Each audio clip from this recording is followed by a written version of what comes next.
یہودی جو تھے نا وہ سحری نہیں کرتے تھے، سحری کا نام و نشان نہیں تھا، روزہ رکھتے سحری نہیں کرتے.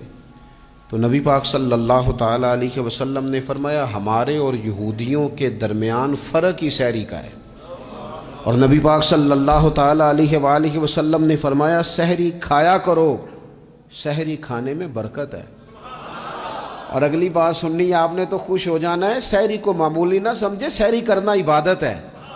ہاں آپ مت سمجھیں کہ میں روٹی کھا رہا ہوں، یہ تو میرے سامنے دہی رکھا ہوا ہے، یہ تو سالن رکھا ہوا ہے، یہ تو اچار رکھا ہے، تو چپاتیاں رکھی ہیں. سحری کھانا عبادت ہے.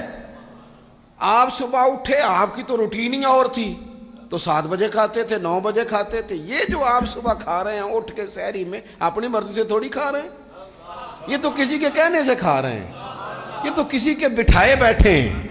یہ جو سحری کا لنگر ہے یہ رب رسول کی رحمت کے ساتھ عطا ہوتا ہے، یہ کرم ہے، یہ اللہ رسول کے بٹھائے بیٹھے.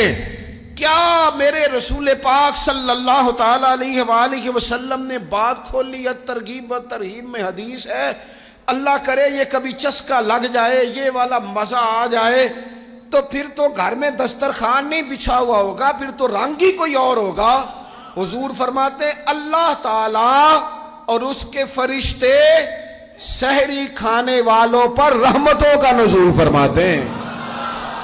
کھائی روٹی جا رہی ہے، پکا ہوا کھانا ہے، لیکن حضور فرماتے ہیں رب بھی رحمتیں فرما رہا ہے اور اللہ کے حکم سے فرشتے بھی رحمتوں کا نزول کر رہے ہیں.